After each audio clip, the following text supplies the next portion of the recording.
Assalamualaikum warahmatullahi wabarakatuh. Innal hamdalillah nahmaduhu wa nasta'inuhu wa nastaghfiruh wa natubu ilayhi wa na'udzu billahi min shururi anfusina wa sayyiati a'malina. Man yahdihillahu fala mudilla lahu wa man yudlil fala hadiya lahu. Asyhadu an la ilaha illallah wahdahu la syarika lahu wa asyhadu anna Muhammadan abduhu wa rasuluh sallallahu alaihi wa ala alihi wa ashabihi wa man tabi'ahum bi ihsanin ila yaumil qiyamah.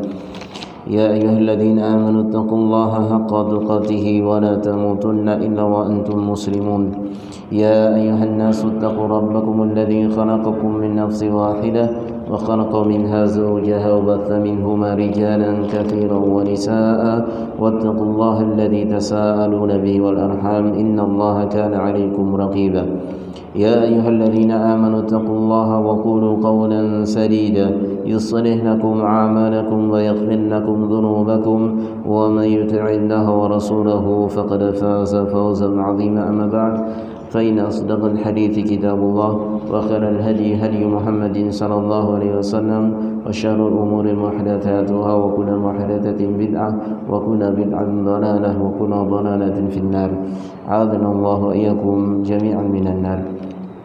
Jamaah salat Isya rahimani wa rahimakumullah yang dirahmati Allah Subhanahu wa taala dan saya cintai karena Allah Subhanahu wa taala. Alhamdulillah kita dipertemukan kembali oleh Allah Subhanahu wa taala di majelis yang mulia ini dalam rangka menuntut ilmu syar'i atau mempelajari tentang syariat agama Islam ini sehingga nantinya setelah kita mengetahui kita bisa mengamalkan di dalam kehidupan kita sehari-hari. Jamaah sekalian, alhamdulillah kita masuk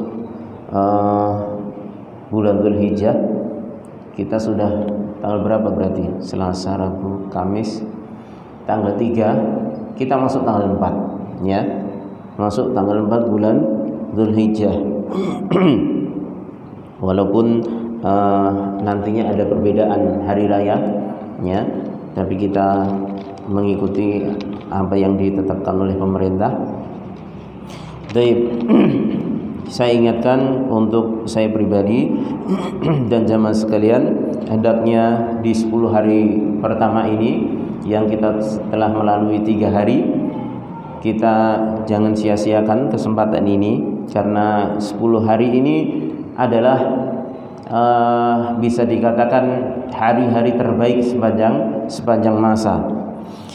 Kenapa? Karena 10 hari ini dikatakan oleh para ulama ya, itu lebih baik daripada bulan Ramadan ya. Walaupun ada yang mengatakan 10 hari bulan Ramadan yang terakhir ya, 10 hari terakhir bulan Ramadan itu malamnya lebih baik karena di sana ada Lailatul Qadar. Tapi ada yang mengatakan, dan ini pendapat yang saya condong, bahwasanya 10 hari terakhir bulan Ramadan walaupun itu malamnya, kalau dibandingkan dengan 10 hari pertama bulan Dzulhijjah, tetap lebih baik 10 hari bulan Dzulhijjah, kecuali di malam Lailatul Qadar, kecuali malam Lailatul Qadarnya. Jadi kalau pas di 10 hari terakhir bulan Ramadan itu malam 27-nya itu misalnya malam Lailatul Qadar, maka malam 21, 22, 23, 25, 26, kemudian 28, 29, 30 itu masih lebih baik dari awal, lebih baik di 10 hari pertama bulan Dzulhijjah ini ya. Maka dari itu sampai Syekh Muhammad bin Shalih Al-Utsaimin rahimahullahu taala juga menasihati kepada kaum muslimin, kecuali terutama yang telah mengetahui tentang keutamaan ini, untuk mengkhabarkan kepada kaum muslimin secara umum bahwasanya hari-hari ini lebih baik dibandingkan hari-hari di bulan Ramadan. Karena memang bulan Dzulhijjah ini adalah Syahrul Haram yang pertama. Adapun bulan Ramadan tidak Syahrul Haram. bukan bulan haram. Artinya di bulan haram ini dilarang untuk berperang, ya. Dilarang untuk melakukan peperangan, ya. Kalau di bulan Ramadan tidak. Makanya dulu perang Badar di bulan Ramadan, ya, di bulan Ramadan. Ketika sebagian sahabat itu melaksanakan puasa, ya. Baik. Kemudian juga karena hadis Nabi alaihi salatu wasallam yang mengatakan ma min ayyamin al-amal salih fihinna ahabbu ila Allahi min hadhil ayyam, ya. Tidaklah ada satu hari-hari yang di hari-hari tersebut itu amal soleh lebih dicintai oleh Allah SWT dibandingkan hari-hari ini, yaitu 10 pertama bulan Dzulhijjah. Kemudian para sahabat terbetik dalam hati mereka bahwasanya amalan yang paling agung di sisi mereka itu adalah jihad fisabilillah. Karena ini memang amalan yang luar biasa, butuh kesabaran, butuh hati yang benar-benar ikhlas kepada Allah SWT. Maka mereka bertanya, ya Rasulullah, walal jihad fisabilillah. Wahai Rasulullah, apakah amalan tersebut itu juga menandingi jihad di jalan Allah SWT?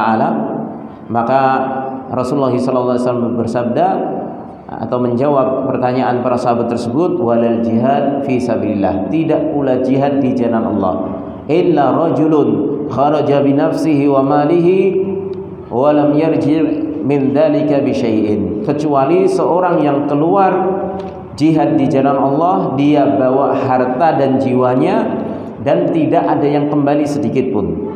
Artinya kalau dia masih kembali dapat kemenangan, ya, maka itu belum menandingi amal soleh di 10 pertama bulan Dzulhijjah. Kalau dia mati syahid tapi hartanya masih bisa dikembalikan kepada keluarganya, mungkin karena jihadnya menang, kemudian teman-temannya membawa kembali kudanya, hartanya, ya, dan dia mendapatkan jatah ghanimahnya misalnya, ya, maka ini juga belum bisa menandingi.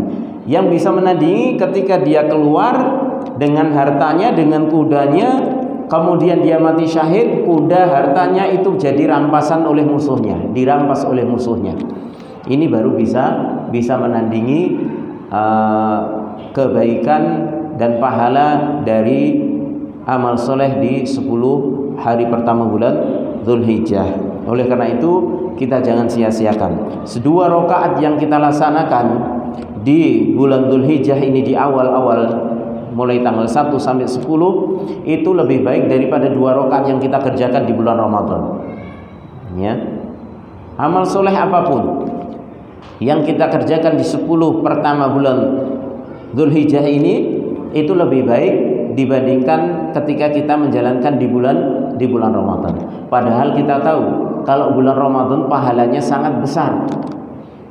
Dengan bukti kaum muslimin antusias di bulan Ramadan, Masya Allah, ya. Yang semula nggak pernah sholat bisa datang ke masjid untuk sholat, ya. Maka harusnya ketika kita masuk 10 hari bulan Dzulhijjah ini melebihi, ya, karena ini lebih utama, kecuali kalau saum Ramadannya, ya. Kalau saum Ramadan jelas, kalau saum Ramadan karena itu wajib, dan wajib gak ada yang bisa menandingi, ya, karena memang diwajibkan. Tapi kalau seperti sholat malamnya di bulan Ramadan dengan sholat malam di awal-awal bulan Dzulhijjah ini lebih baik di awal-awal bulan Dzulhijjah ini, ya. Kalau di bulan Ramadan saja pahalanya besar, maka di bulan Dzulhijjah ini di awal-awal ini jauh lebih besar lagi, ya. Maka ini jangan disia-siakan.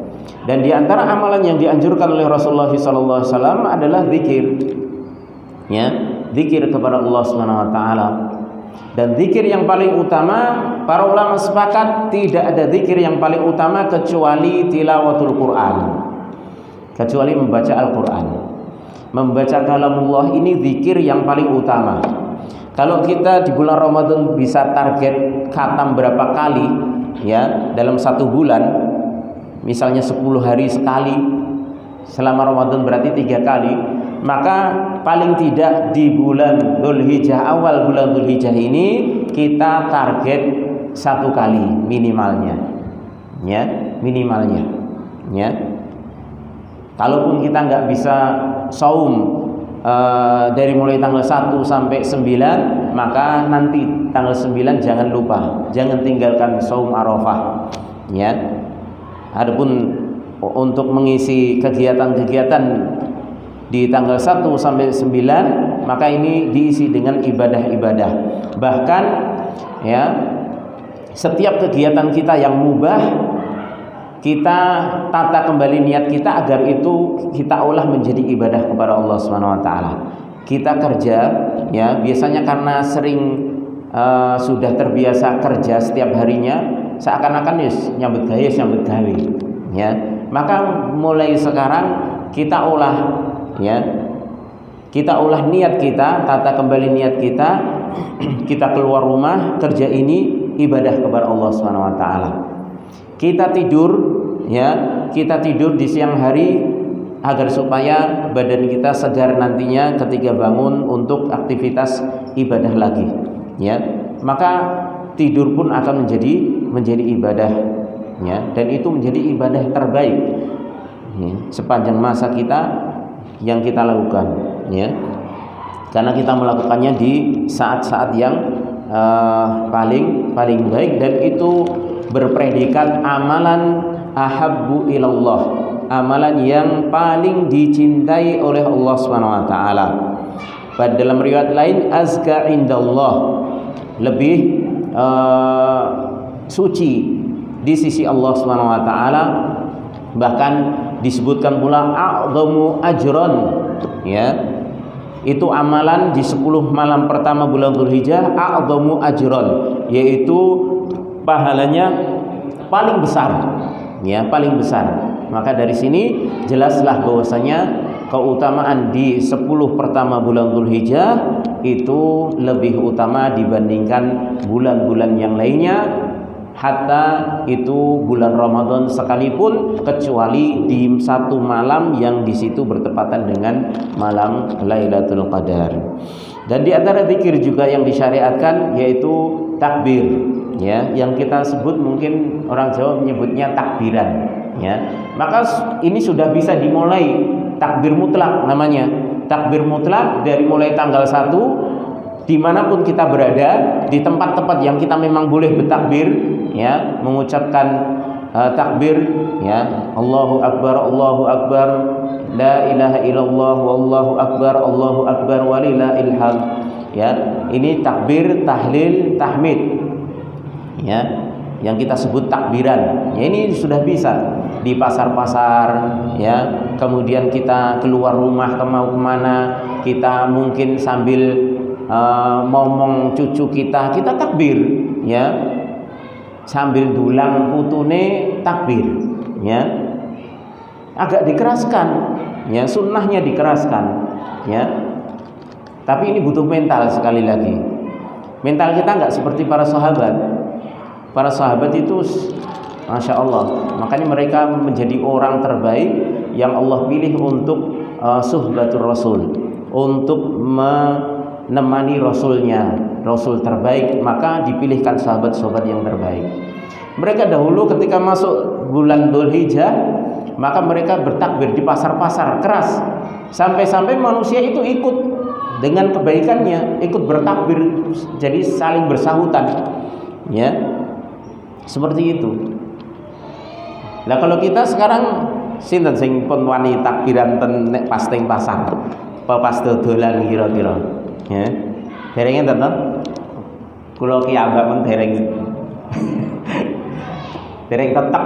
Ya paling takbir, kalau takbir ora banter banget lah istilahnya ya. Seperti itu ya. Hal ini butuh mental ya. Butuh menata hati dan yakin ini kebaikan. Kalau seorang itu bisa teriak-teriak menawarkan dagangannya, nah kita mengeraskan suara mengagungkan Allah Subhanahu wa taala kok nggak berani? Ya.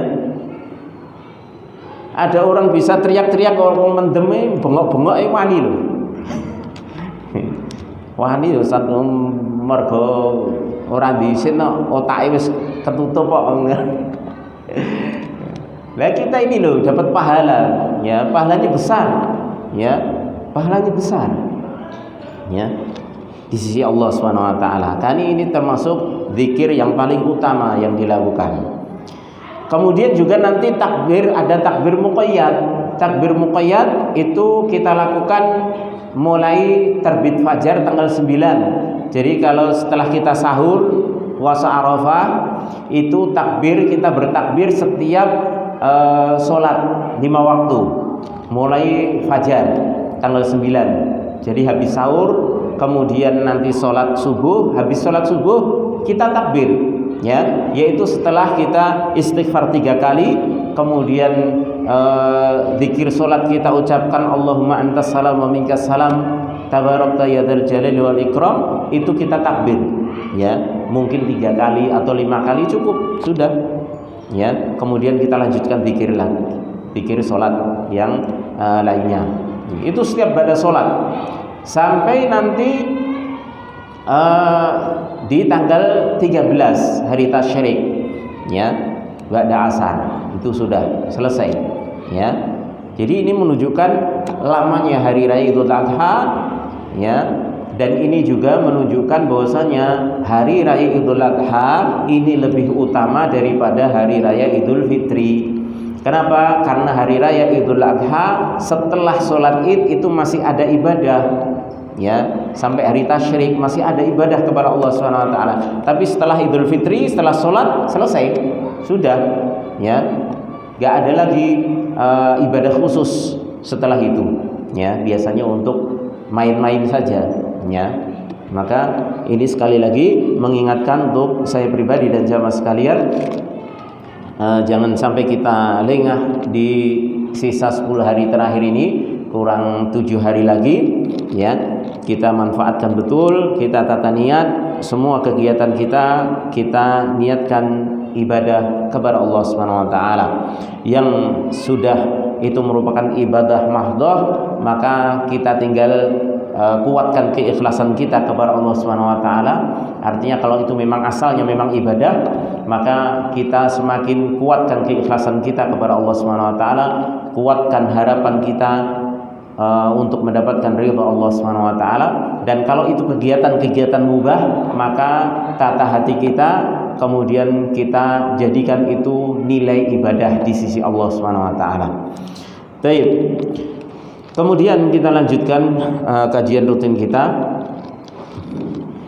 masih membahas risalah Fusulul Adab wa Makarimul Akhlaq Al-Masyru'ah, yaitu tentang macam-macam adab dan akhlak mulia yang disyariatkan.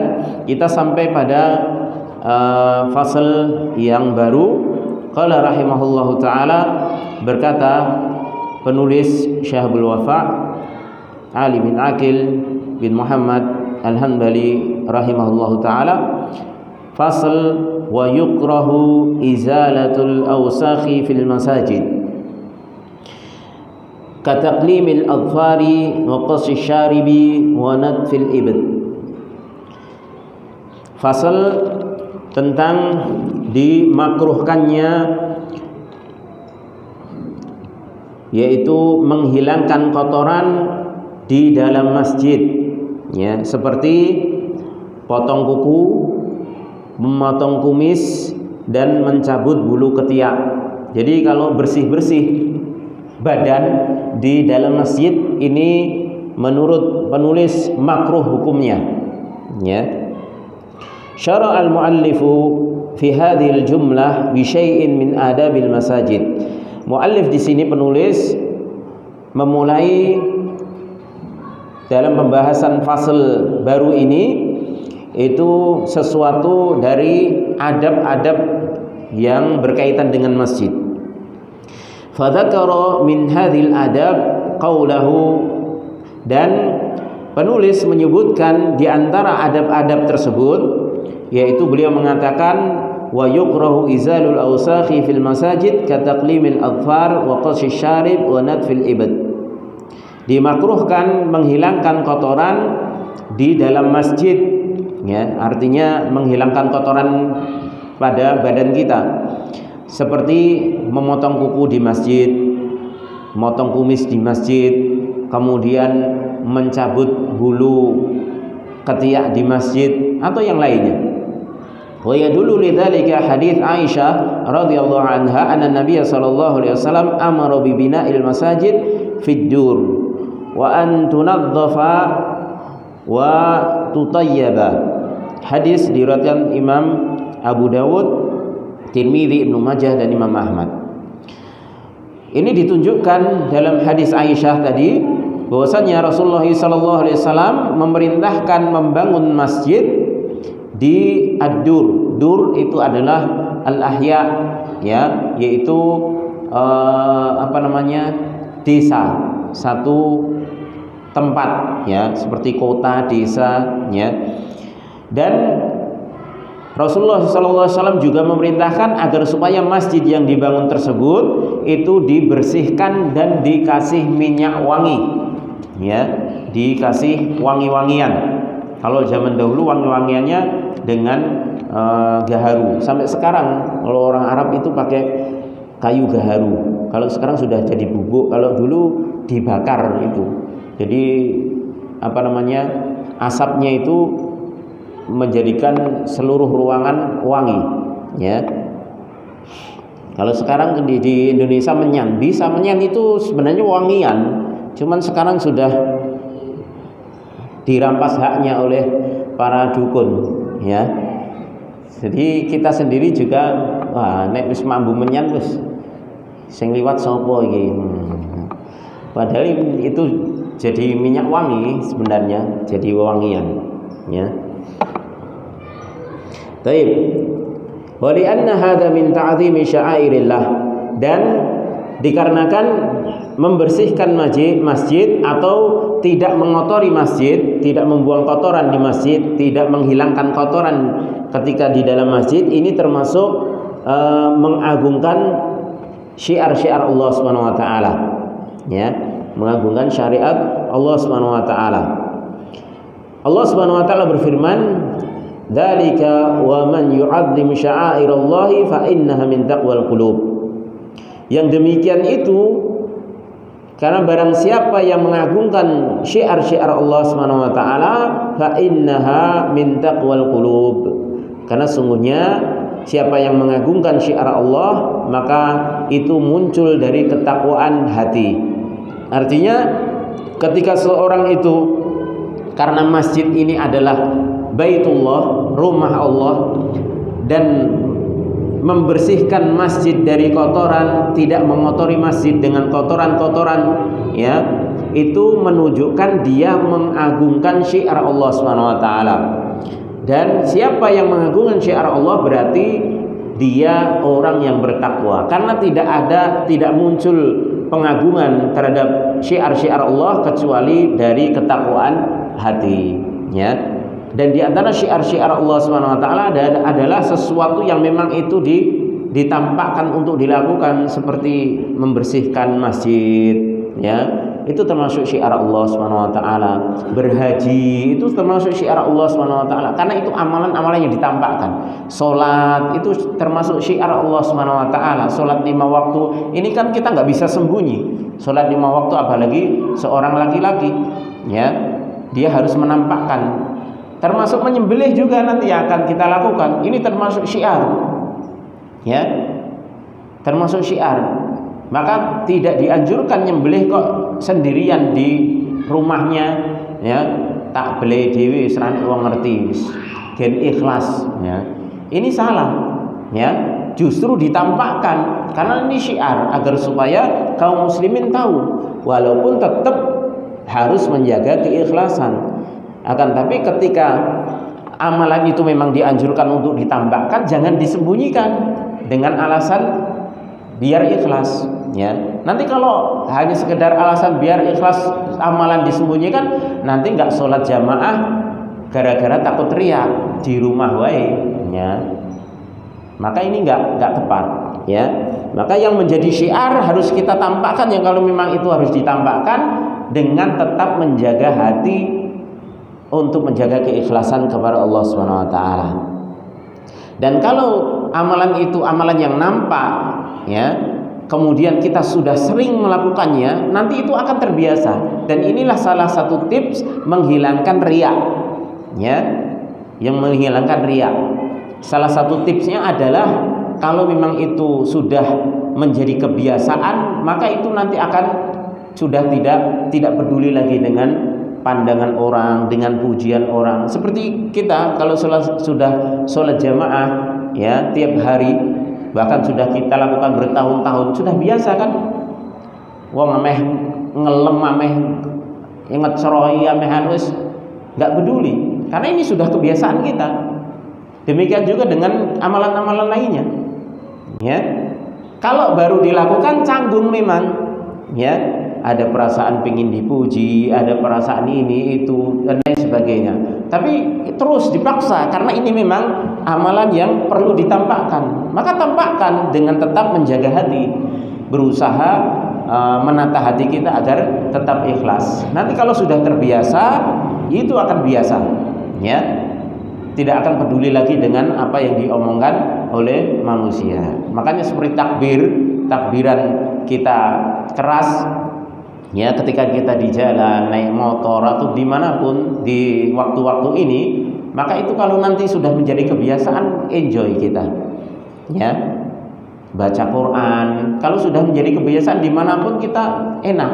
Kita sambil nunggu, mungkin kalau mau naik bis atau naik pesawat atau mau naik kereta, kita sambil nunggu baca Quran, ya, misalnya, itu sudah terbiasa, enjoy saja. Tapi kalau belum terbiasa, nah ini yang sulit, ya. Maka biasakan terlebih dahulu. Ini salah satu tips agar kita bisa mengatasi sifat riya yang terkadang muncul ketika kita beramal. Baik. Maka ini adalah bentuk ta'zim, mengagungkan syiar Allah Subhanahu wa taala, ya.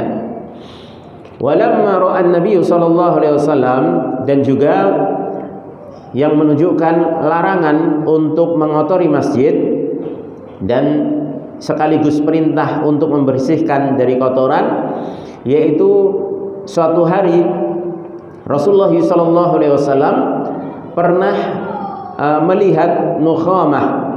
Nukhamah itu apa bahasa Jawanya? Liak. Gitu nggih, liak.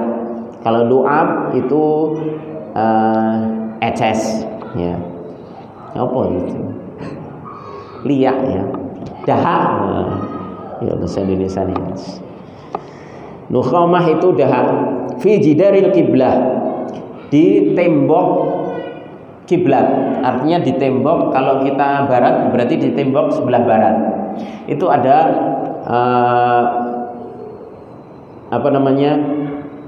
dahaknya, dan dahak itu telah kering, ya.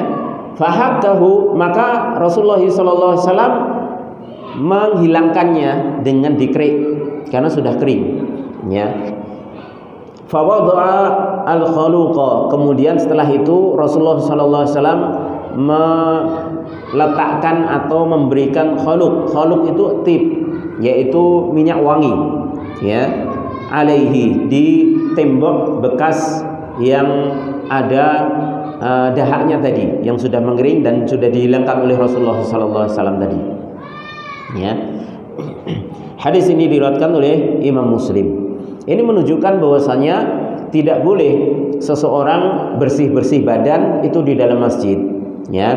Biasanya kita kalau tengok-tengok tetel-tetel apa ya? Ya. Kadang ya lali, ya. Maka ini diingat-ingat. Setelah kita tahu, diingat-ingat. Ya, insyaallah di masjid aja karo tetel-tetel kuku. Ya, pemenah iki tanggal 10 sampai kurban kok. Ya. Cek tetel-tetel wae. Oleh si setan hati abuh, ya. Maka ini dihindari, ya, seperti itu, ya. Apa nek jabuti mulu, nah, gitu. Taib.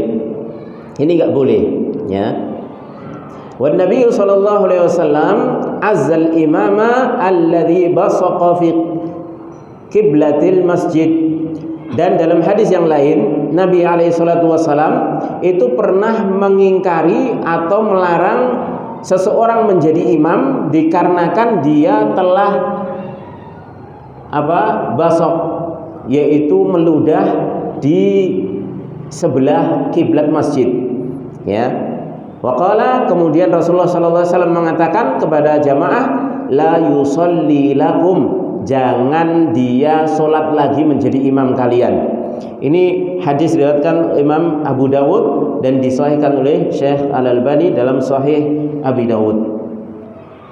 Kisahnya ini adalah Nabi alaihi salatu wasallam pernah melihat sekumpulan sahabat, ya, yang sedang sholat diimami oleh seorang laki-laki.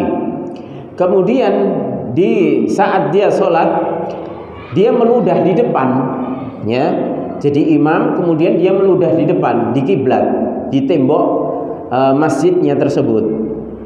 Maka setelah selesai, Rasulullah SAW berkata kepada jamaahnya, la yusalli lakum, ya, jangan lagi dia menjadi imam kalian, jangan dia sholat bagi kalian. Artinya jangan lagi dia menjadi imam. Dilarang oleh Nabi SAW, ya. Dalam riwayat lain dengan kalimat la yusolli, ya, larangan, ya. Kalau yang la yusolli berarti tidak boleh dia menjadi imam kalian. Tapi kalau la yusolli berarti dilarang dengan amr lil ghaib, ya. Janganlah dia sholat, ya, mengimami kalian. Maka ketika itu, ketika masuk waktu lagi, ya, di tempat tersebut, laki-laki tersebut ingin sholat lagi, mengimami lagi, maka jamaahnya melarang, ya, mana'u, ya, minal imam. Kemudian mereka melarang dari mengimami mereka, laki-laki ini. Maka laki-laki bertanya, kenapa? Karena Rasulullah SAW telah bersabda la yusalli lakum, tadi diceritakan. Kemudian laki-laki ini kemudian datang kepada Nabi SAW untuk meminta kejelasan. Apakah benar ya Rasulullah, engkau melarang aku mengimami mereka lagi? Maka kemudian Rasulullah mengatakan na'am, ya. Dan ketika laki-laki itu meminta kejelasan kenapa, maka Rasulullah menjelaskan bahwasannya dia telah meludah di arah kiblat, di tembok kiblat tadi. Kemudian Rasulullah mengatakan, adaitallaha wa rasulahu, engkau telah menyakiti Allah dan Rasulnya. Artinya apa? Engkau telah berbuat dengan perbuatan yang tidak membuat Allah dan Rasulnya ridho, yaitu perbuatan yang Allah dan Rasulnya tidak ridhoi, ya. Maka nggak boleh, ya, sampai Rasulullah melarang orang mengimami sholat, ya, walaupun dia menjadi sosok yang mungkin aqra'uhum lil qiraah atau lil Quran, ya, dia mungkin bacaannya paling bagus atau hafalannya paling banyak, tapi karena adabnya ini tidak diridhoi oleh Allah dan Rasulnya, maka dilarang untuk dijadikan imam, ya. Ini menunjukkan larangan yang tegas dari Rasulullah SAW. Dan hukum meludah di dalam sholat ini dalam hadis yang lain disebutkan, apabila salah seorang di antara kalian sholat, maka jangan meludah ke depan karena dia sedang bermunajat kepada Allah. Artinya dia sedang berhadapan dengan Allah SWT dalam munajatnya. Kalau di kiblat itu dia sedang bermunajat kepada Allah. Dan jangan ke kanan, karena ke kanan itu malakan, lahu malakan, itu ada malaikat-malaikat, ya. Maka Rasulullah memberikan arahan, kalau dia ingin meludah, maka meludahlah ke kiri atau ke bawah, artinya di antara dua kakinya, ya. Kemudian dikasih tanah, ya. Karena zaman dahulu masjid itu belum ada keramik seperti ini, ya. atapnya masih pelepah kurma, ya, kemudian lantainya itu masih pasir, ya, belum ada keramik. Makanya kalau meludah ke bawah kemudian ditutupi dengan pasir, ya, atau ke kiri, ya, atau ke kiri, ya, seperti itu. Tapi kalau ke kiri kan ada kadang kalau lagi sholat sendiri nggak ada masalah. Tapi kalau sholat jamaah, kena sikile kancane tidak, ya, jadi gelut, ya. Ya, maka yang paling aman kalau jamaah itu di bawah, ya, di bawah. Tapi kalau sekarang yo keramik lah, meneh karpetnya larang. Mbok idoni sesuk ra entuk salat neh, ya.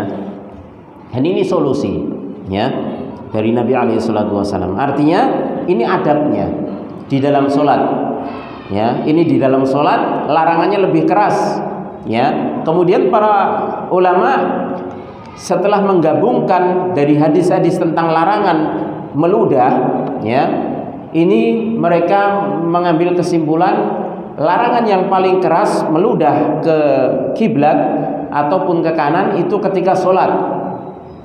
Kemudian setelah itu ketika dia di dalam masjid, ya, ketika dia di dalam masjid. Adapun di dalam sholat ini tidak mesti di masjid. Ketika dia sholat sunnah misalnya di rumahnya tetap nggak boleh, ya. Kalau dia sholat di dalam masjid, ini larangannya lebih keras. Ini yang paling keras larangannya, ya. Adapun ketika dia sholat di luar masjid, misalnya sholat sunnah di rumah, ini tetap dilarang, diharamkan untuk meludah di depan atau di sebelah kanan, ya. Kalaupun terpaksa, misalnya di rumah, ya, kalau dia nggak bisa nahan lagi dahaknya, maka ke kiri ataupun ke bawah, ya. Ataupun misalnya ada kain misalnya di sampingnya, bisa digunakan itu, ya, digeser sedikit kemudian untuk meludah sisi kiri atau di bawahnya. Itu kalau di luar masjid. Tapi kalau di kiblat ataupun di kanan ini adalah larangan keras, ya. Kemudian di dalam masjid dalam kondisi tidak sholat ini juga dilarang, ini diharamkan karena ini termasuk berarti tidak mengagungkan syiar Allah Subhanahu wa taala. Karena masjid ini adalah tempat ibadah, ya, tempat ibadah dan bukan tempat untuk membuang kotoran, ya. Jadi kalau dalam kondisi tidak sholat kita ingin meludah, jangan ke arah kiblat, ya, jangan ke arah kiblat, ya. Maka keluar sebentar di belakang kiblat, ya. Ampun mriki cendelone dibuka, wah, ini nggak boleh, ya, ini tidak boleh. Kalaupun meludah misalnya tidak di arah kiblat tapi masih di tembok masjid, ini juga dilarang. Tapi di tembok yang sebelah kiblat ini larangannya lebih keras, ya, larangannya lebih keras. Tapi kalau di tembok selain kiblat, kanan, kiri, belakang misalnya, maka ini juga dilarang, nggak boleh, ya. Tapi harus keluar, ya, harus keluar. Karena ini bukan tempat untuk itu. Kemudian permasalahan selanjutnya yaitu meludah di luar masjid, ya. Ini ada khilaf para ulama, ya, antara yang memakruhkan dan tidak, ya. Tapi ala kulli hal, walaupun saya condong kepada pendapat yang membolehkan, tapi seperti para ulama yang membolehkan pun tetap mewanti-wanti. Kalau bisa demi kehati-hatian, kalau meludah jangan ke arah kiblat. Jangan ke arah kiblat. Karena ini masih ranah khilaf dan lebih hati-hatinya jangan ke arah kiblat, ya, ataupun ke arah kanan, ya, tapi ke arah yang lainnya. Maka diusahakan, ya, walaupun ini dipegang pendapat yang boleh, tetap seperti Syekh bin Baz itu juga menganjurkan, ya, tetap menganjurkan jangan, untuk dalam rangka ihtiyat, dalam rangka hati-hati, ya. Karena Rasulullah SAW memberikan ilahnya, yaitu ketika dia sholat itu di depan itu dia bermunajat kepada Allah, kalau di sebelah kanan dia itu ada malaikat, para malaikat. Lah kalau di luar masjid, di luar sholat, di kanan kita kan juga ada malaikat, ya, yang mencatat. Kanan kiri kita ada malaikat yang mencatat, ya. Tapi ilahnya di sini adalah jangan ke depan, jangan ke kanan, artinya ke arah kiblat itu jangan, ya. Walaupun di luar sholat, ini dalam rangka kehati-hatian, ya. Taib, Allah a'lam bishawab, ya. Ini yang jelas adabnya kalau di masjid seperti itu, tidak boleh kita bersih-bersih badan, ya, di dalam masjid, ya. Adapun hadis yang disebutkan bahwasanya akan ditampakkan pada umatku, yaitu semua pahala, sampai pahala seseorang itu mengeluarkan kotoran yang kecil dari masjid, maka ini hadisnya didhaifkan oleh Syekh Al-Albani rahimahullah taala. Tapi ini hanya sekedar untuk motivasi, boleh. Yang jelas tetap ada pahalanya dan tetap ada ganjaran yang akan didapat bagi orang yang mengeluarkan kotoran dari masjid, ya. Walaupun ini hadisnya dhaif, tapi maknanya ini adalah benar, ya. Karena memang nanti Allah Subhanahu wa taala setiap amal sekecil apapun, baik itu kebaikan ataupun kejelekan, pasti akan ditambahkan, ya. Faman ya'mal mithqala dzarratin khairan yarah. Siapa yang beramal dengan seberat biji sawi sekalipun dari kebaikan, pasti dia akan melihatnya, ya. Wa may ya'mal mithqala dzarratin syarran yarah. Dan barang siapa yang beramal seberat biji sawi pun dari kejelekan, pasti juga akan ditampakkan oleh Allah Subhanahu wa taala kepada orang tersebut. Baik. Kemudian qala al-muallif rahimahullah, wal amali was sana'i kal khiyatati wal kharzi wal halaji.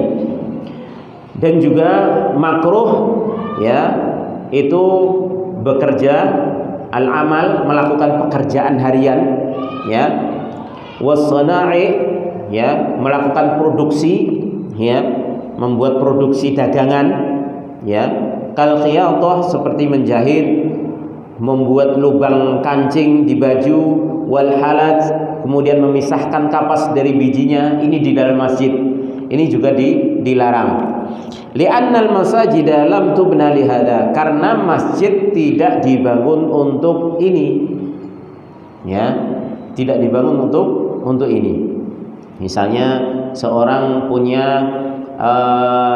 satu pekerjaan, ya, dia jualan snack misalnya, bungkusin ini masjid lah, ya, bungkusin ini masjid, tuku snack bungkusin ini masjid, ya, ini nggak boleh, ya, karena untuk dijual ini, ya. Kemudian seorang penjahit misalnya, gelangan, masjid nenek jan sate, tak pindah nih masjid, jahit nih masjid, nah ini nggak boleh, ya, ini nggak boleh, ya. Karena masjid bukan dibangun untuk hal demikian. Wal aslu fi hada qaulun Nabi sallallahu alaihi wasallam, dan asal dari larangan ini adalah sabda Nabi alaihi salatu wasallam dalam hadis yang diriwayatkan oleh Imam Tirmidzi dan juga Imam Abu Dawud, idza ra'aitum man yabi'u aw yabta'u fil masjid faqulu la arbaha Allahu tijarataka, ya, la arbahallahu tijarataka. Apabila kalian melihat orang yang menjual atau membeli di masjid, artinya jual beli di masjid, maka katakanlah semoga Allah Subhanahu wa taala tidak memberikan keuntungan terhadap perdaganganmu. Ini larangan, ya. Berarti jual beli enggak boleh, ya. Makanya di sini mu'alif dengan berdasarkan hadis tersebut, beliau berpendapat memproduksi barang-barang dagangan yang itu menjadi pekerjaannya di dalam masjid, dia lakukan di dalam masjid, ini nggak boleh, ya, ini nggak boleh, ya, walaupun itu belum terjadi jual beli, ya, tapi karena memang pekerjaannya itu memang untuk diperjualbelikan, ya, apalagi kalau tempat rumahnya sempit, kemudian sampingnya masjid, kemudian dia kerjakan semuanya di masjid, ya, barang-barang dagangannya, ya, maka ini nggak boleh, ini tidak diperbolehkan berdasarkan hadis tersebut, ya. Baik. Qala wa tijarah wa masyakala dzalika idza kathura, dan juga perdagangan dan yang semisalnya ini juga nggak boleh. Idza kathura, apabila itu banyak, ya. Tapi kalau hanya sekedar yasir, yaitu hanya sedikit, ya, artinya pekerjaannya itu hanya sekedar di masjid dikerjakan, itu hanya cuman sebentar saja istilahnya, sambil lalu istilahnya, ya, maka ini nggak mengapa. Tapi kalau fokus di situ, tiap hari di situ, bungkus-bungkus di situ, kemudian bikin kasur di situ, padahal kasurnya mau dijual, ya, di masjid, kemudian semuanya kegiatan-kegiatan yang berhubungan dengan penghasilan dia, jual beli dia, itu semuanya di situ, maka ini sudah terkategorikan, ini sudah kegiatan yang dominan dan ini tidak diperbolehkan. Aitu qurahut tijarah bai'an wa syira'an fil masjid, dan ini pendapat penulis bahwasanya makruh jual beli di dalam masjid. Wal madhab ala annahu yuhram, dan yang benar madhabnya Imam Ahmad bin Hanbal yang dianut oleh penulis di sini adalah haram hukumnya, tidak hanya sekedar makruh. Dan ini yang menjadi sandaran kuat dari pendapat madhab Hambali adalah hukumnya haram. Wa ala hadza naqul, dan berdasarkan ini kita katakan innal uquda fil masajid, sesungguhnya akad-akad di dalam masjid tanqasimu ila aqsam, itu terbagi menjadi beberapa jenis. Karena jual beli itu akad, kemudian pernikahan juga akad, kemudian utang piutang juga akad. Itu kan akad semuanya, ya. Kemudian mencari donasi, mengumumkan donasi sosial di dalam masjid, ini juga akad. Maka itu semuanya ada hukumnya masing-masing.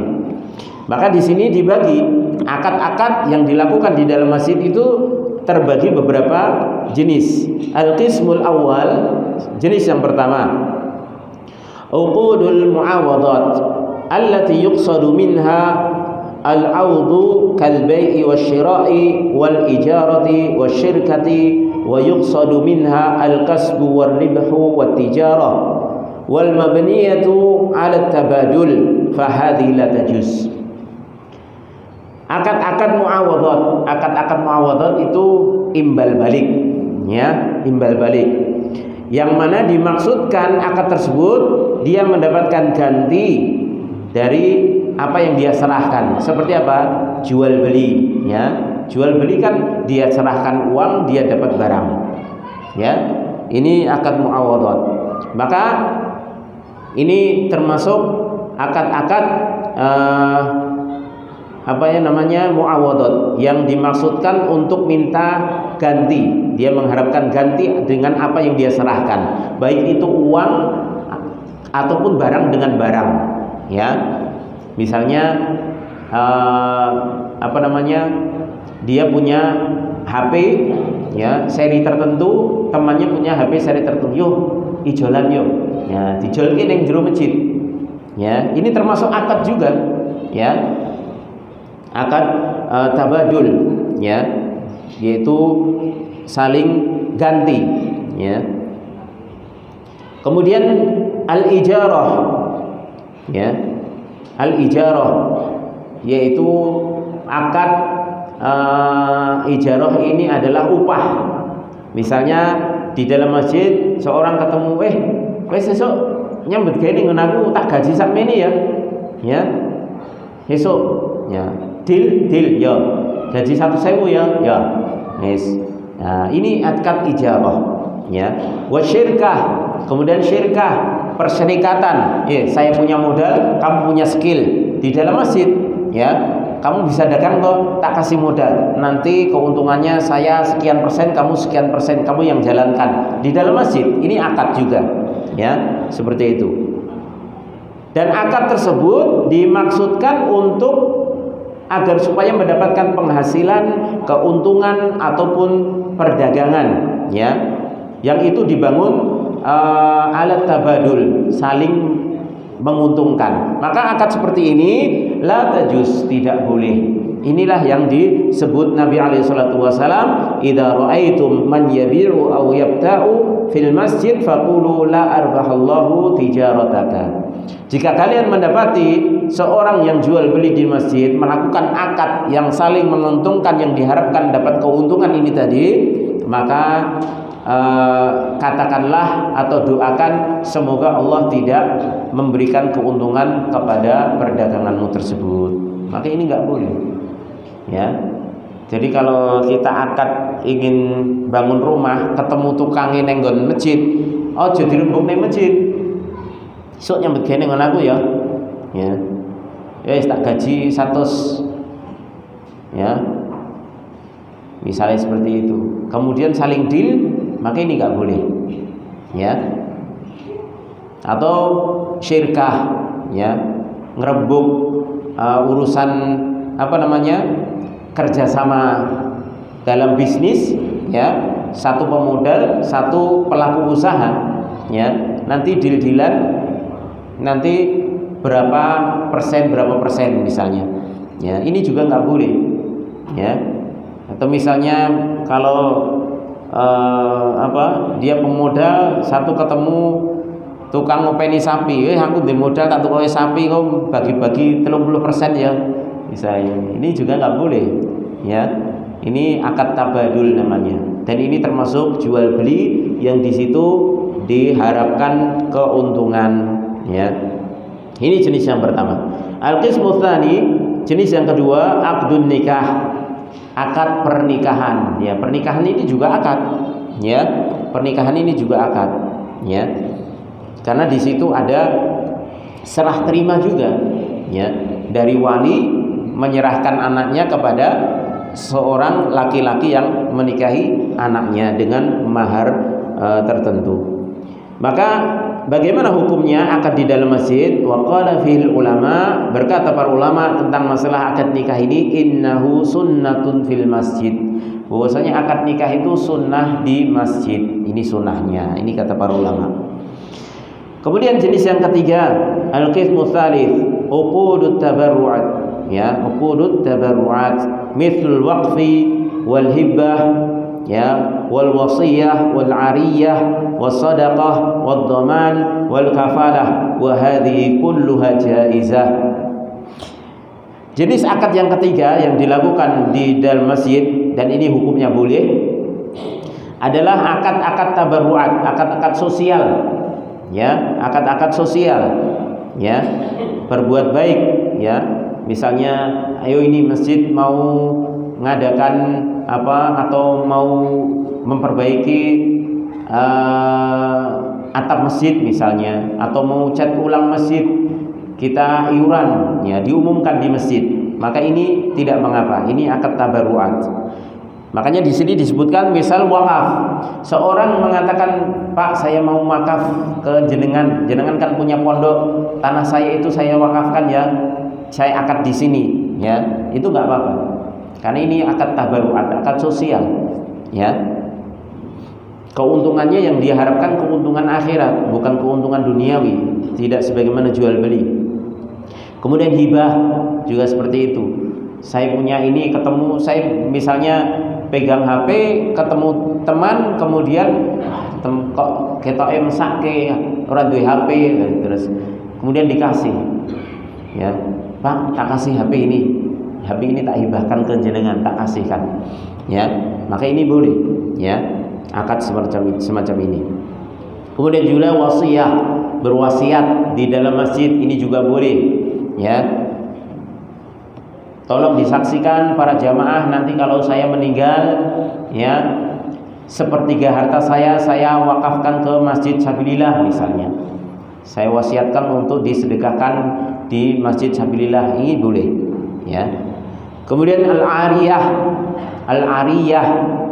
ini akad pinjam meminjam, ya pinjam meminjam, ya ketemu temannya, aku nyilih motormu ya misalnya di dalam masjid, ya oh iya nih cikgu neng ngarep masjid kayak, ya udah jadi dipinjamkan, nanti kembali juga misalnya di masjidnya tak kembalikan, ya akad kembalian, ini akad ariyah atau minjam meminjam yang lainnya, ya nyilih pacul, nyilih manci, nyilih wajan, wis terserah, nyilih klambi, nyilih kantok nek duwe, ya ini boleh, ya akad ariyah namanya, ya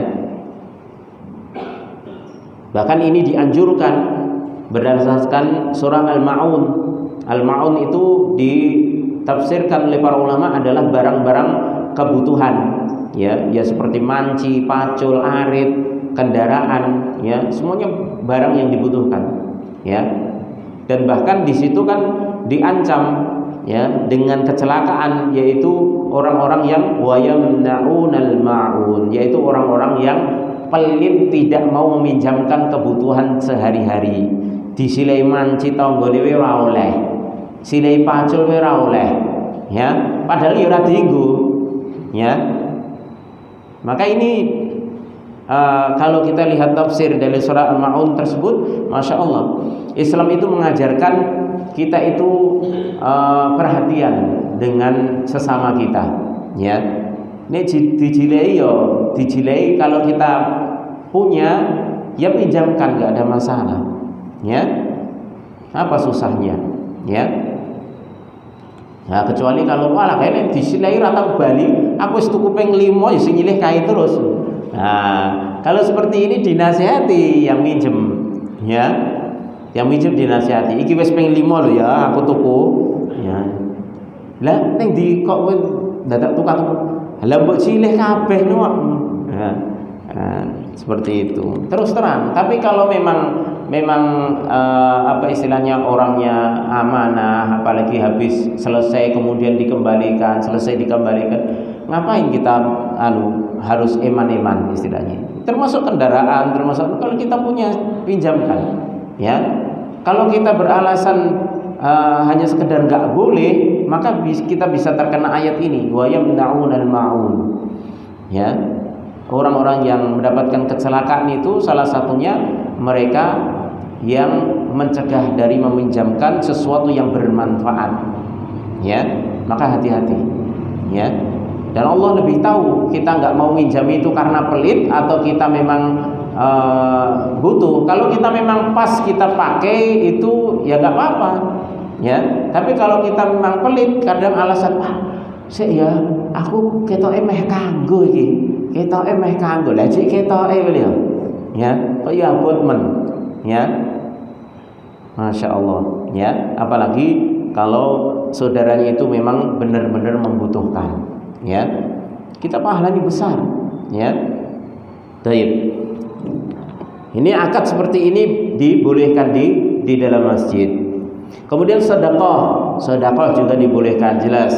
Kemudian dhaman, ya jaminan, ya misalnya menjamin ada seorang yang punya hutang jatuh tempo, kemudian dia mau dilaporkan ke pihak berwajib misalnya, karena ada aturannya kalau nggak bayar karena bisa dilaporkan ke pihak berwajib, ya. Kemudian saudaranya yang satunya tahu, kemudian ya sudah saya jamin ini, sudah 1 minggu lagi insya Allah dia minta waktu, saya yang jamin, ya. Kemudian si penghutang percaya, ya sudah karena kamu yang jamin, saya mau kasih waktu lagi, ya. Nanti kalau meleset berarti kamu yang nanggung, ya. Oke, ya ini akad jaminan. Kemudian kafalah ini juga seperti penjamin, ya. Ini kalau seperti di seorang luar negeri misalnya, bukan orang Indonesia, datang ke Indonesia, kemudian dia dijamin oleh orang yang berpenduduk Indonesia misalnya. Ini jaminan saya, dia berada di Indonesia, ini jaminan saya, ya. Makanya dia bisa bebas untuk pergi kemana-mana karena ada kafalah ini, ya. Wa hadhihi kulluha jaizah, dan ini semuanya boleh, ya. Ini semuanya boleh karena ini akadnya akad tabarruat, ya, akad sosial. Kemudian yang keempat, jenis yang terakhir, qismur rabi', ifaul huquq, yaitu akadnya dilakukan di masjid itu dalam rangka menunaikan hak, ya, menunaikan hak.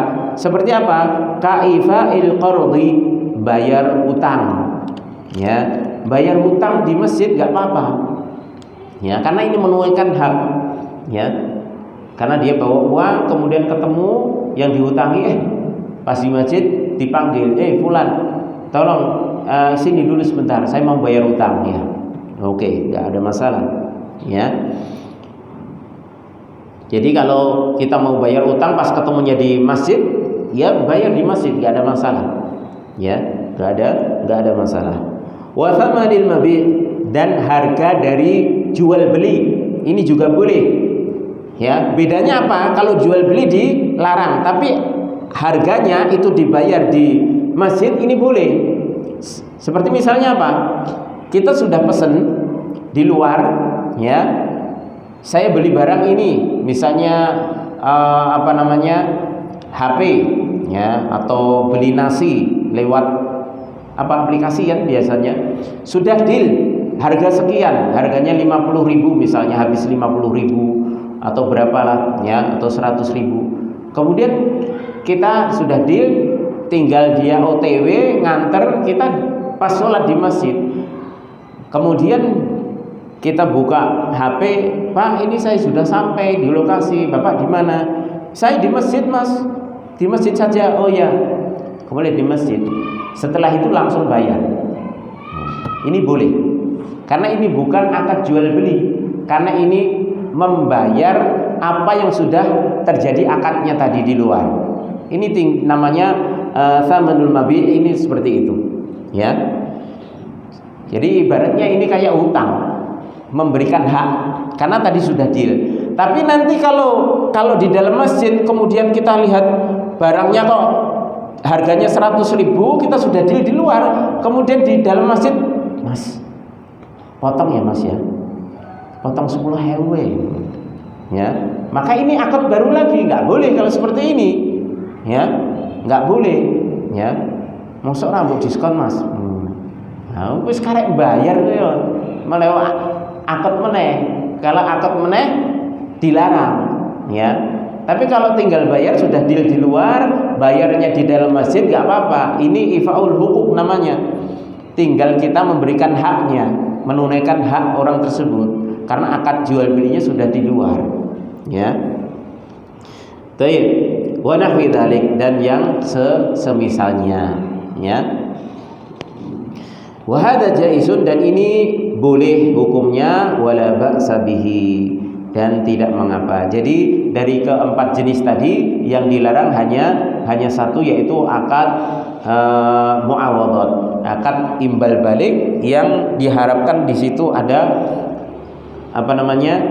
keuntungan yang ingin didapatkan, ya. Baik, kemudian wala yukrahu dzalika idza qalla, dan tidak dimakruhkan apabila kegiatan-kegiatan di dalam masjid yang disebutkan tadi, seperti jahit, produksi sesuatu, itu kalau sedikit. Misalnya apa? Raf'i tsaubin, cuma nambal baju, ya, nambal baju. Apalagi nambal baju bukan dalam rangka kegiatan untuk jual beli, ya. Au khasfi na'lin, atau nambal sepatu, ya, sandal. Au tasyrikiha idza qata'a syis'uha, ya, atau menyambung tali sandal yang putus. Ini boleh di dalam masjid. Kenapa? Karena inna sana'i idza kanat yasirah aw qalilah wa yuhtaja ilaiha fa hadza jaiz. Kalau perbuatan-perbuatan tersebut itu sedikit, ya, dan ringan dan dibutuhkan, maka ini boleh. Lihada jasa kitabatul ulum asy-syar'iyyah fil masjid walau kana bi'aidin.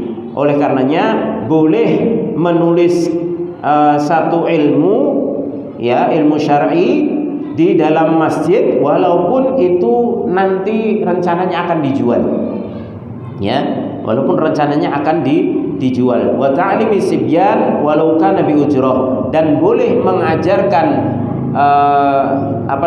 mengajari taklim, ya, mengajarkan ilmu agama kepada seorang anak walaupun dia diupah, ya, artinya les, ya, les ilmu agama, ya. Lianna hadhil asya hiya tariqatun li ta'limil ilmi, karena ini adalah sesuatu jalan untuk mengajarkan ilmu, ya. Wal umurul yasirah, dan perkara untung istilah pendapatan tadi itu kalau dibandingkan dengan ilmunya yang dibutuhkan masyarakat, ini jauh lebih besar dari sisi kebutuhan ilmu tadi dibandingkan upah yang didapatkannya.